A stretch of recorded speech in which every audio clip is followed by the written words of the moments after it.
सहज समाधि के तीसरे अध्याय में मित्रों आपका स्वागत है। अब मैं पाइबो रे ब्रह्म ज्ञान सहज समाधि सुख में रहिबो कोटि कल्प विश्राम।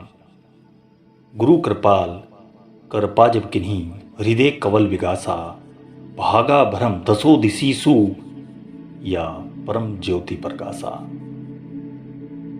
बहुत गंभीर हो उठे हैं, यहाँ पर विश्लेषण अति गंभीर हो जाता है। तीसरे अध्याय में आते आते ओशो साफ साफ कहते हैं,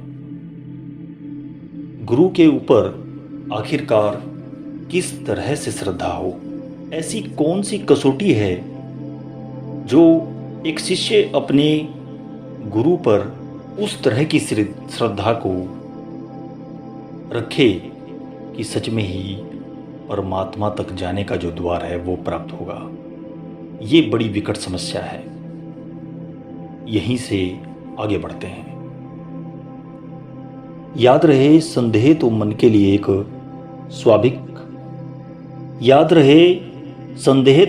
लिए एक स्वाभाविक घटना है। श्रद्धा मन के लिए बिल्कुल अस्वाभाविक। संदेह तो एक सुरक्षा जैसा मालूम पड़ता है। श्रद्धा में खतरा जान पड़ता है कि पता नहीं, और पता तो है नहीं, जिसके साथ जा रहा है, जिस गुरु के साथ चल रहा है, वह कहीं लेकर के जा भी सकता है या नहीं, कहीं भटका तो नहीं देगा। जिसका हाथ पकड़ा है वह हाथ पकड़ने योग्य है भी कि नहीं। आखिरकार ऐसा भरोसा कैसे आ सकता है? याद रहे अनुभव के बिना भरोसा हो ही नहीं सकता, और धर्म कहता है श्रद्धा के बिना अनुभव नहीं आ सकता। बड़ी सी ही एक अजीब सी असंभव सी बात है, कैसे करें श्रद्धा? और सारा जीवन तो हमने हमेशा ही जो शिक्षण लिया है वो संदेह पर आधारित लिया है। जीवन भर हम संदेह को ही सीखते रहे हैं, क्योंकि ऐसे बहुत सारे महर्षि आए हैं जिन्होंने बहुत सारा ऐसा ज्ञान दिया है। क्योंकि संसार में श्रद्धा अगर करोगे तो तुम लुट सकते हो। यहाँ तो संदेह ही आत्मरक्षा है। अब समस्या ये है कि कैसे हो। यहाँ तो हर वक्त अपनी ऐसी स्थिति है जिसको हमें पकड़ करके रखना है, एक ताला डाल करके, जैसे कि किसी द्वार को बंद कर दिया हो। यहाँ तो हर आदमी पर संदेह रखना आवश्यक है। याद रहे मैकियावेली और चाणक्य ने भी तो कुछ ऐसा ही कहा है। अपने मित्र का भी भरोसा मत करो। अपने मित्र को भी सिर्फ उतनी ही बातों को बताने के लिए कहा गया है जितने की दुश्मन को बता सकते हैं, क्योंकि ये पता ही नहीं है कि कब कौन मित्र दुश्मन हो गया। तो फिर ये श्रद्धा कैसे होगी? किसी एक व्यक्ति का कैसे आप इतना भरोसा करोगे, उस पर इतनी श्रद्धा रखोगे कि उसके साथ चल पड़ो बिना किसी सवाल के? और हाँ, याद रहे चाणक्य नगरी बिल्कुल ठीक भारतीयों के लिए वैसी है जैसे कि मैकियावेली। ये दो आदमी मैकियावेली और चाणक्य वैसे ही संसार के लिए हैं जैसे बुद्ध, महावीर, कृष्ण, क्राइस्ट, मोहम्मद आदि धर्म के लिए माने गए। ये महर्षि संसार के हैं, किसी पर भरोसा मत करो। तो फिर अब होगा क्या? ये बड़ी कठिन बात हो गई है। आत्मा के जगत में तो संदेह की जगह बहुत ज़्यादा है। वहाँ तो एक ऐसा अनजान रास्ता है जिसकी कोई और छोर ही ना हो। अनुभव तुम्हारा कोई भी नहीं है, और श्रद्धा की मांग है, और वहाँ पर खतरा है। श्रद्धा तुम कर ना सकोगे अगर संदेह के मन को तुमने जारी रखा, तो भी खतरा है।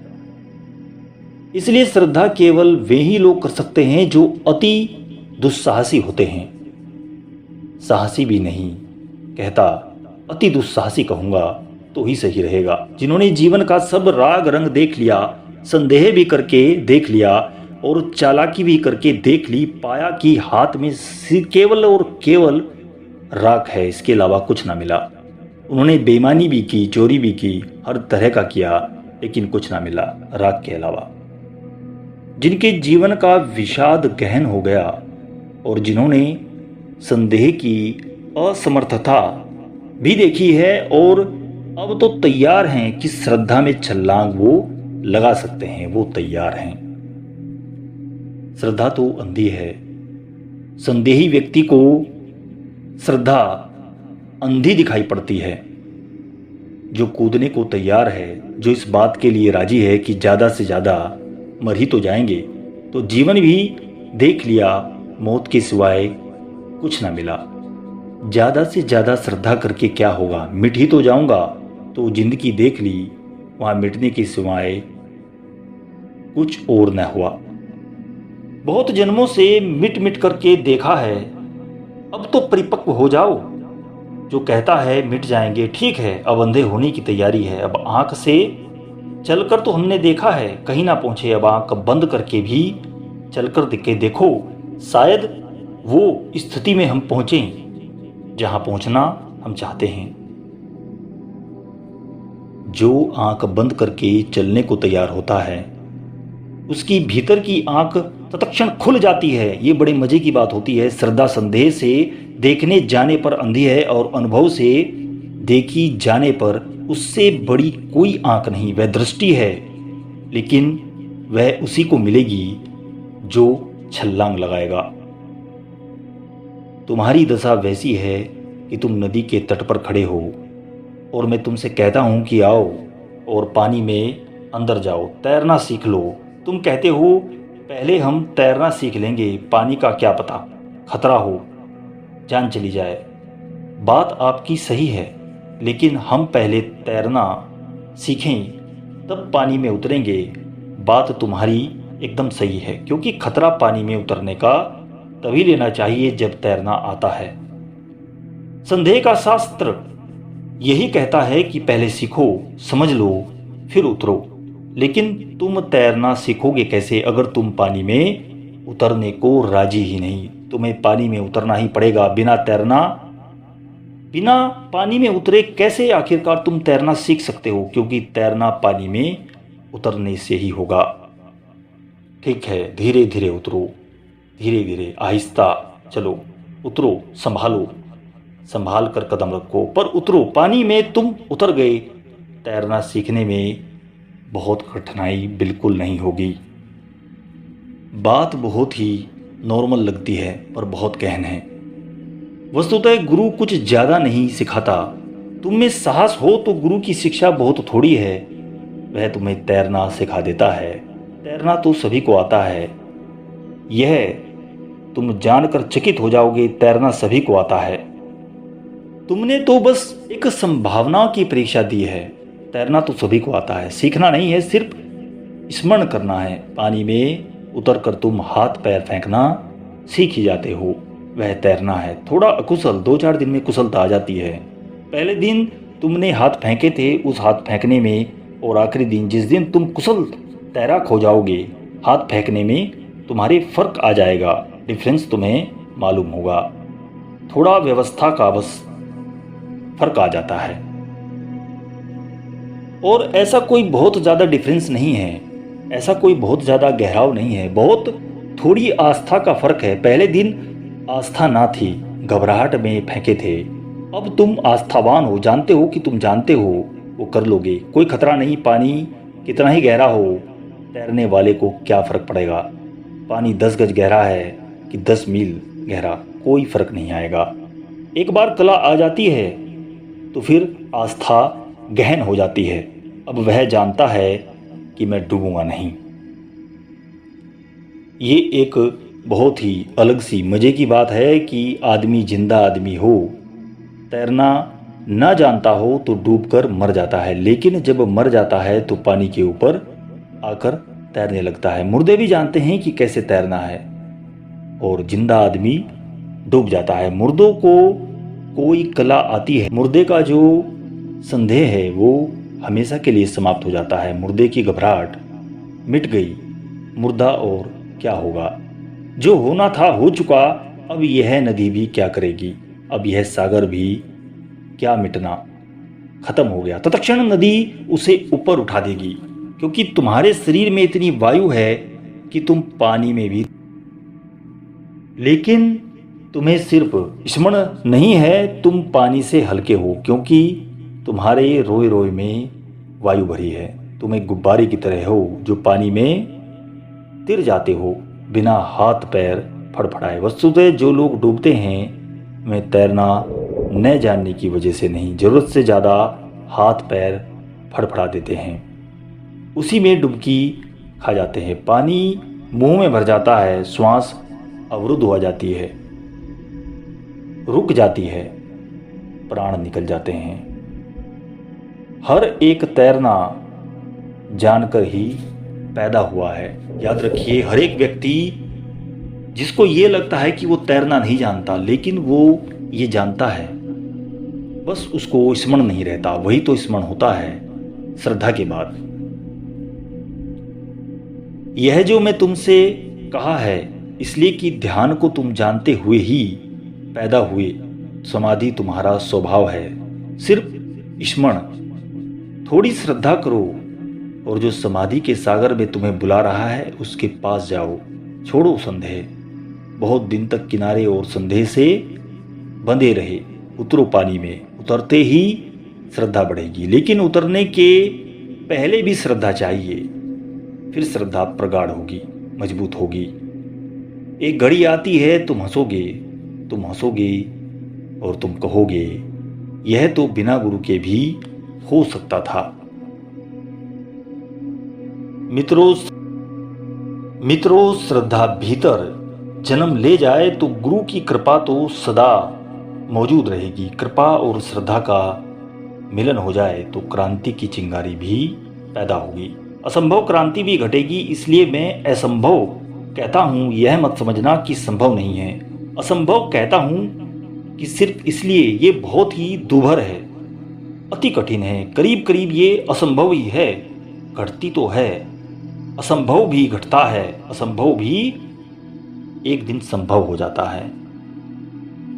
गुरु कृपा जब किन्हीं हृदय कमल विगासा, भागा भ्रम दसो दिशि सु। या एक क्षण में सारा भ्रम टूट गया, दसों दिशि सूझने लगी, परम ज्योति प्रकाशा, परम ज्योति प्रकट हुई। एक क्षण में यह घटना घटती है, याद रहे, एक क्षण में यह घटना घट जाती है। कबीर के पास बहुत लोग आते थे। वो लोग उनसे कहते थे कि आप कह रहे हैं कि ये जो घटना है परम ज्योति प्रकाशा, ये एक क्षण में घट जाती है, तो ऐसा कैसे है? जन्मों जन्मों का कर्मों का जाल है। आप कह रहे हैं कि एक क्षण में घट जाती है घटना, यह कैसे घटेगी? पाप पुण्य जो किए हैं उनका क्या होगा? वे सब तुमने सपने में किए हैं, वे सब तुमने बेहोशी में किए हैं, उसकी कोई जिम्मेदारी तुम पर नहीं। एक आदमी शराब पीकर किसी को मार दे, अदालत भी क्षमा कर देगी। एक आदमी पागल हो, पत्थर फेंककर किसी की खिड़की तोड़े, उसे अदालत भी माफ करेगी। छोटा बच्चा चोरी कर ले, अदालत उसको माफ करेगी। बेहोश का कोई दायित्व नहीं, और परमात्मा बेहोश को क्षमा ना करे तो अन्याय हो जाए। मैं तो तुमसे कहता हूं कि कोई कर्म बाधा नहीं। एक क्षण में तुम जाग सकते हो। तुम यह मत कहो कि मैं रात भर सोया, तो एक क्षण में तुम मुझे उठाओगे कैसे? रात भर सोया रहा तो उठाने में इतना ही वक्त लगेगा जितना मैं सोया रहा। नींद गहरी हो गई, लेकिन हम जानते हैं कि एक झटके में उठाए जा सकते हो। नींद कभी बाधा नहीं बनेगी। तुम जन्मों जन्मों से सोए रहे हो, इससे कोई फर्क नहीं आता। सिर्फ तुम राजी होने चाहिए कि कोई तुम्हें हिलाए तो तुम श्रद्धा से उठ जाओ। भागा भ्रम दसो दिशि सुष्या, परम ज्योति प्रगासा। एक क्षण में खिल गया हृदय का कमल, परम ज्योति प्रकट हुई। एक क्षण में घट जाता है, जैसे चकचक को रगड़ो और एक क्षण में आग पैदा होती है। और यह देख लो, चकचक के दोनों पत्थर करोड़ों साल से पड़े रहे, और आग पैदा ना हुई। करोड़ों साल से दोनों पत्थर पास ही तो पड़े रहते हैं, अगर टकराए ना हो तो तुम क्या सोचते हो करोड़ों वर्ष से कोई बाधा डाल दी? अब तुमको करोड़ों वर्ष तक रगड़ना पड़ेगा। अब कहीं आग पैदा होगी तब ये आग निकलेगी। आग तो एक क्षण में ही रगड़ने से पैदा हो जाती है। करोड़ों वर्ष की बात छोड़ दो, करोड़ों वर्ष तक पैदा ना हुई क्योंकि वहां पर रगड़ ही नहीं हुई। श्रद्धा और कृपा की रगड़ हो जाए, बस में दो पत्थर रगड़े जाएं, तत्क्षण ज्योति प्रकट होती है, परम ज्योति प्रगासा। मतक उठाया धनक कर लिए, पर जो कल तक मरा हुआ पड़ा था वह पुनर्जीवित हो गया, परम ऊर्जा से भरा हुआ। धनुष बाण के लिए जो कल तक मरा हुआ पड़ा था, मृतक उठाया धनक कर लिए, काल अहेड़ी भागा। और उनकी जीवन ऊर्जा को देखकर मृत्यु भाग खड़ी हुई। उद्यासुर निस किया पयाना, सुबह हो गई, सूरज उगा, रात्रि भाग गई। रात्रि ने एक क्षण भी रुक कर चेष्टा नहीं की, थोड़े पैर जमा कर खड़ी रही। कबीरदास के सूत्र में हम आगे की बात ले रहे हैं। गहनता गंभीर हो गई है, ध्यान से सुनिए। सुबह हो गई, सूरज उगा, रात्रि भाग गई। रात्रि ने एक क्षण भी रुककर चेष्टा नहीं की कि थोड़े पैर जमाकर खड़ी रहे। रात ने यह भी नहीं कहा कि यह कैसा अन्याय है, सदा से मैं यहां हूं और अचानक तुम आ गए। आज मेहमान की तरह ठीक है, लेकिन मुझे घर से तो मत भगाओ। मैंने सुना है बड़ी जो पुरानी कथाएं हैं उनमें कि अंधेरे ने जाकर परमात्मा को कहा कि तुम्हारे सूरज को तुम रोक लो, सदा सदा से मुझे परेशान करता रहा है। मैंने इससे कभी कोई किसी भी तरह की छेड़छाड़ नहीं की, ऐसा कभी कुछ मेरे ऊपर नहीं कि मैंने इसे कभी सताया या परेशान किया हो या कोई दुख दिया हो। लेकिन मैं सो भी नहीं पाता, विश्राम में कभी नहीं कर पाता, और यह सुबह आकर मुझे परेशान करता है और भगा देता है। परमात्मा ने अंधेरे को कहा, ठीक है, यह बात ठीक है, लेकिन तुम दोनों का साथ साथ मौजूद होना जरूरी है, तभी फैसला किया जा सकता है। क्योंकि सूरज की भी तो बात सुननी पड़ेगी, तभी तो फैसला होगा, तभी तो न्याय होगा।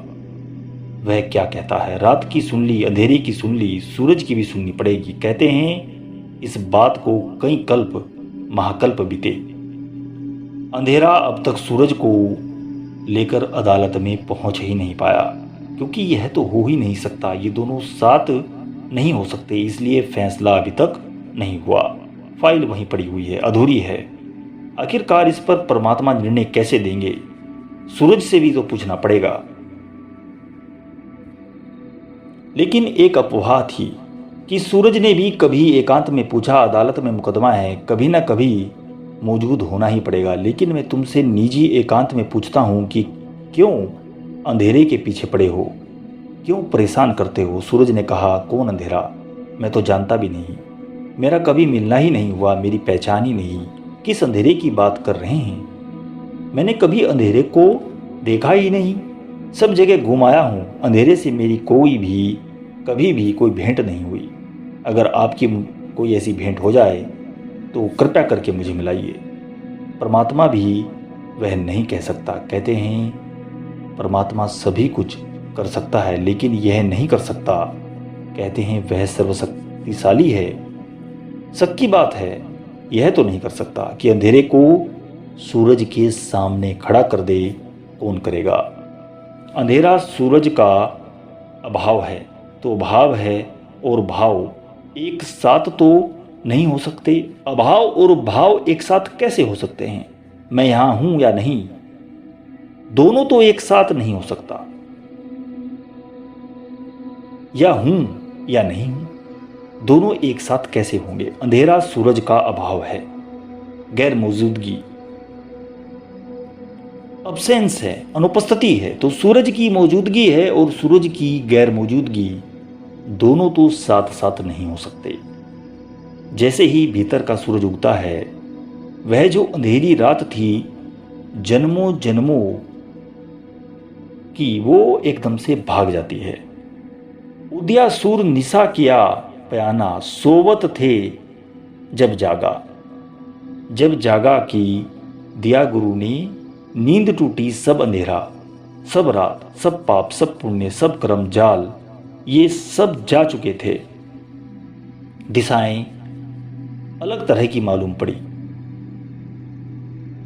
अविगत अकल अनुपम देखा, इस सूत्र का अगला भाग है। आगे बढ़ रहे हैं। जो कभी ना देखा था, जिसे कभी ना जाना था, अज्ञात अविगत, जो पूर्ण है, समग्र है, परिपूर्ण है, अकल्प है, जो अद्वितीय है, बेजोड़ है, उसे ही देखा। कहता कहिया न जाए। अब उसे कहना बहुत मुश्किल है, क्योंकि उस जैसा कोई भी नहीं जिससे तुलना हो सके। तुमको अगर मैं कहूँ गुलाब के फूल के संबंध में कुछ हो सकता है, तुमने गुलाब का फूल न देखा हो, तो मैं किसी और फूल की तुलना कर सकता हूँ। लेकिन तुमने फूल ही न देखे हों, फिर गुलाब के फूल को समझना मुश्किल हो सकता है। हो सकता है कि तुमने कभी शक्कर ना चखी हो, लेकिन गुड़ चखा हो, समझाया जा सकता है। शक्कर गुड़ का ही शुद्धतम रूप है, लेकिन तुमने मिठास ही नहीं जानी हो। न शक्कर, न गुड़, न दूध, न मलाई, मिठास ही नहीं जानी हो, तो फिर समझाना भी मुश्किल होता है। परमात्मा अकेला है। जिन्होंने जाना है और नहीं जाना, दोनों के बीच सब सेतु टूट जाते हैं, भाषा कॉमन हो जाती है। किस ढंग से समझाएं, कोई उपमा काम नहीं करती। कोई ऐसी चीज नहीं है, कोई ऐसा प्रतीक नहीं है, सार्थक नहीं मालूम पड़ता जो समझा सके। अविगत अकल अनुपम देखा, कहता कहिया ना जाए। सैन करे मन ही मन रहसे, गूंगे जान मिठाई, गूंगे ने मिठाई खा ली है। हाथ से सेन करता है, मन ही मन स्वाद लेता है, हाथ का इशारा करता है। ये ईश्वर को देखना एक ऐसा स्वाद है जिसको क्या बताएं कि स्वाद कैसा है, इसको कैसे डिस्क्राइब करें। इशारा करते हैं, भीतर स्वाद भरा है, सब तरफ से तुम्हें समझाते हैं, हर तरफ से उपाय करते हैं कि किस तरह बात तुम तक पहुंच जाए, तुम्हारे कान में पड़ जाए, क्योंकि तुम भी तड़प रहे हो उसी प्यास के लिए। वहां पानी तुम्हें भी चाहिए, और पानी किसी को मिल गया हो, वह इशारे करता है, गूंगे के इशारे। स्वाद भीतर भरा है, तृप्ति भरपूर है, आकंठ पूरा भरा हुआ है, लेकिन कैसे तुमसे कहे, कैसे बताए, कैसे उसको डिस्क्राइब करे कि ईश्वर का दर्शन आखिर क्या था। शयन करे करे मन ही मन रहसे, लेकिन जो है वह तो भीतर रह जाता है, शयन में पहुंच ही नहीं पाता, उंगली में आ नहीं पाता वह स्वाद, अनुभव उंगली में उतर ही नहीं पाता। गूंगे जान मिठाई, पुहुप बिना एक तरुअर, फलिया बिनकर तुर बजाया। बिना फूल के एक वृक्ष में फल आ गए, यह बड़ा रहस्यपूर्ण एक वचन है। इनको कबीर की भाषा में उलट बसिया कहा गया है। ये कबीर के अनूठे शब्द हैं। इन शब्दों के द्वारा कबीर ने यह कहने की कोशिश की है जो मैं थोड़ी देर पहले ही कहा है कि परमात्मा का अनुभव अकारण है, तुम्हारे किसी उपाय से नहीं घटेगा। कार्य कारण की श्रृंखला टूट जाती है। पुहुप बिना एक तरुअर फलिया, बिना फूल के किसी वृक्ष में फल नहीं लग सकते, क्योंकि फूल पहली अवस्था है, फिर फूल ही तो फूल में रूपांतरित होता है, फूल फल में रूपांतरित होता है। पुहुप बिना एक तरुअर फलिया। कबीर कह रहे हैं यहाँ सब कुछ उल्टा है, मामला यहाँ पर बांसुरी उल्टी बज रही है। यहाँ कुछ किया नहीं और सब कुछ हो गया, कारण था नहीं और कार्य हो गया, फूल लगे ही नहीं, हनी यानी कि शहद और फल आ गया। पुहुप बिना एक तरुअर फलिया, बिन कर तुर बजाया। अब कोई तुरही बजाए तो हाथ तो है ही नहीं जिसमें मैं तुरही को पकड़ लूं, मेरे कारण नहीं हो रहा। मेरे हाथों से नहीं हो रहा है, मैं ज़्यादा से ज़्यादा बस इसका साक्षी बन सकता हूँ, करता नहीं हूँ। नारी बिना नीर घट भरिया, समझ में आता है कि नारी एक घट लेकर आती है, भरती पानी, डुबाती घड़े को पानी में, लेकिन नारी तो चाहिए। कबीर कहते हैं, यहाँ मैं बड़ी अनघट घटना देख रहा हूँ। नारी तो दिखाई नहीं पड़ती, भरने वाला तो दिखाई नहीं पड़ता, और ये घट रहा है, करता दिखाई ही नहीं पड़ रहा है। घटना घट गई है। सहज समाधि सुख में रहिबो कोटि कल्प विश्राम। जब बिना कर्ता के समाधि फलित हो जाती है, तब सहज समाधि आती है, जब तुम्हारे बिना किए हो जाती है। नारी निभा नीर घट भरिया, सहज रूप सो पाया। अब उसे पा लिया जो सिर्फ सहज रूप से मिलता है, क्योंकि वह मिला ही हुआ है। उसे पाने के लिए कुछ भी करना नहीं है, करने की भ्रांति छोड़नी पड़ेगी। कर्ता को थोड़ा शांत करना है, बस इतना ही करना है। कर्ता का कहना है, ज़्यादा मत कर, बैठ, तेरे करने से तो उपद्रव होता है, कर ही मत, विश्राम कर, थोड़ी देर बिना किए रह जा। और जो व्यक्ति भी बिना किए रह जाता है, उसके जीवन में सहज समाधि का फल लगता है। याद रहे, अकर्म ध्यान है, अक्रिया ध्यान है, कुछ न करने की अवस्था को उपलब्ध कर लेना ध्यान है। फिर वर्षा शुरू हो जाती है। मेघ तो घिरे हुए हैं, आषाढ़ तो सदा ही था। एक क्षण को भी वे गए ही नहीं थे। तुम प्यासे थे तो अपने कर्ता के कारण, अहंकार के कारण तुम करने में लगे थे। तुम परमात्मा के सामने बस दिखाने में लगे थे कि मैं करके दिखा दूंगा। बस यही तो भूल होती है किसी भी प्राणी की। छोड़ो कर्तापन, अकर्तापन से राजी हो जाओ। देखत कांच भया तन कंचन, और कल तक जो शरीर कांच का था, इस परम प्रकाश में अचानक वो सोने का हो गया। अनघट घटने लगा, बिना बानी मत माना। और किसी ने समझाया न, किसी ने सांत्वना दी, और न किसी ने संतोष न बंधाया। किसी ने तर्क विचार न किया, और मन मान गया। और लाख समझाने वाले मिले, और मन न माना। और मन तर्क उठाए चला गया, और लाख सिद्धांत जांचे, संदेह ने मरा। लाख शास्त्र पढ़े, लेकिन भीतर की जो दुविधाएं रही, वो जो की तो बनी रही। और आज कोई समझ नहीं रहे, बस आंख खुल गई, नींद टूट गई। बिना बानी मत माना। उड़िया विहंगम खोज न पाया, और पक्षी उड़ गया। कहाँ पता नहीं, किस दिशा में गया पता नहीं, क्योंकि यह पक्षी सुनने का है। इस पक्षी में कोई अहंकार नहीं, कोई रूप नहीं, कोई नाम नहीं।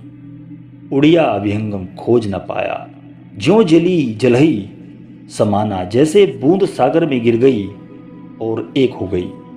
परमात्मा है घटनाएं, तुम्हारा खोना है और उसका होना। जब तक तुम हो वह आ ही नहीं सकता, पहले मिटो तभी वो आ सकता है। यही सूत्र है। उड़िया विहंगम खोज न पाया, ज्यों जल जलही समाना। पूज्या देव बहुरी नहीं पूजे। बहुत सारे देव मंदिर पूजे, मस्जिद पूजे, गुरुद्वारे में गए, पूजा की, तो पूज्य और पुजारी दोनों एक हो गए। न्याय उदिक न जाऊं, बहुत सारी तीर्थ यात्राएं भी की, बहुत स्नान किए, गंगा में भी गए। अब कोई जरूरत ही नहीं रही, परम स्नान हो गया, परम तीर्थ मिल गया। भागा भ्रम ये कही कहता, सारा भ्रम सारा अज्ञान सारी माया भागी।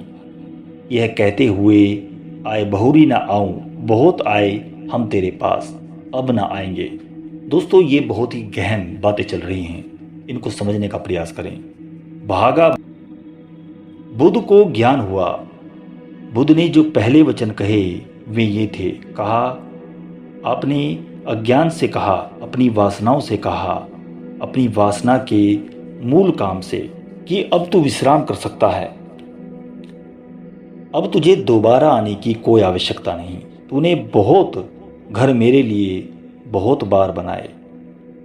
अब तुझे घर बनाने की कोई आवश्यकता नहीं। अब तू मुक्त है। अब तू जा सकता है। अब तेरी चाकरी समाप्त हो गई है। धन्यवाद, तूने बहुत शरीर मेरे लिए धारण किए और बहुत नामरू।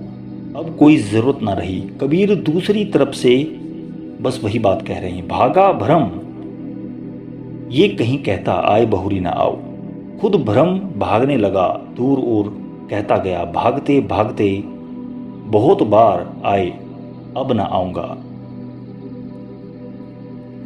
आपे में तब आपा निरखिया अपन पे आपा सु। यह दिखाई पड़ने वाला खुद ही दर्पण के सामने खड़ा है। खुद ही दर्पण है। खुद ही दर्पण में बनी तस्वीर। बस खुद के सिवाय कुछ भी ना पाया। जिस क्षण तुम पा लोगे कि खुद के सिवाय कुछ नहीं, उसी क्षण ईश्वर को पालोगे, उस खुदा को, उस भगवान को पालोगे। ईश्वर शब्द बड़ा प्रतिकार है।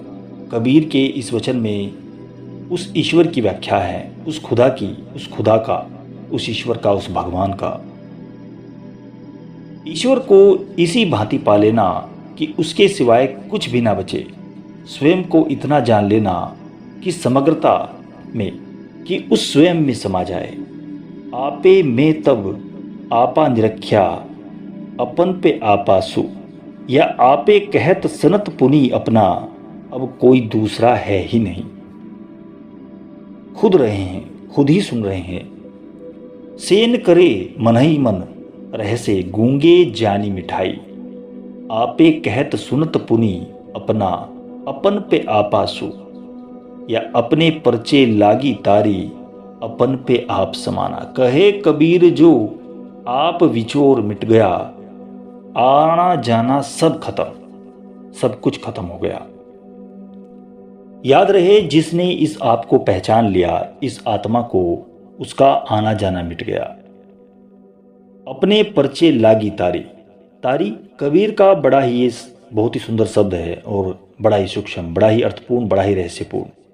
तारी ऐसी नींद का नाम है जब तुम सोए भी नहीं, जागे भी नहीं, तब तारी लग गई। ऐसा कहते हैं भीतर तुम जागे भी रहते हो, बाहर तुम सोए भी रहते हो, शरीर विश्राम में होता है, लेकिन चेतना का दिया जलता रहता है। तारी निद्रा और जागरण के ठीक मध्य की अवस्था, जहां जागरण है पूरा और निद्रा का विश्राम भी पूरा।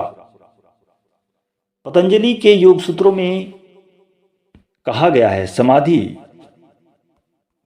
सुषिप्त जैसी है, नींद जैसी है। सिर्फ एक फर्क है के साथ कि नींद में बेहोशी है, समाधि में होश है। तारी कबीर का शब्द है। तारी का मतलब है जागे भी पूरे, विश्राम से भरे भी पूरे। और तारी शब्द में एक तरह की ऐसी मादकता का भाव आता है जैसे कि किसी ने ईश्वर की शराब पी हो, एक गहन नशा छा गया हो। ये इसको आप पढ़ सकते हैं। यह किसी और मधुशाला की बात नहीं, यह किसी और मधु और साकी और किन्हीं और पियकड़ों की बात थी। परमात्मा के जो पियक्कड़ है, परमात्मा को जो पी गए हैं। कबीर के शब्द तारी में बड़ा रहस्य है। समाधि सुषिप्त जैसी, नींद जैसी, लेकिन इतना ही कि बस होश है, उस समाधि का होश है। दोस्तों यही आज के इस वीडियो को मैं समाप्त करता हूँ। निश्चित ही वीडियो थोड़ी लंबी हो गई है, लेकिन आशा करता हूँ कि वीडियो आपको अच्छी लगी होगी, क्योंकि आपको इसमें वो चीज़ मिलेगी जो नेत्र मिलना असंभव है। अब मैं पाइबो रे ब्रह्म ज्ञान, अपने परिचय लागी तारी अपन पे आप समाना। कहे कबीर जो आप विचारे मिट गया आवन जाना। अब सब कुछ मिट गया और समाधि पूरी हो गई। आगे दोस्तों किसी अन्यत्र वीडियो में बात करता हूँ, ऐसी ही किसी वीडियो के साथ सत्य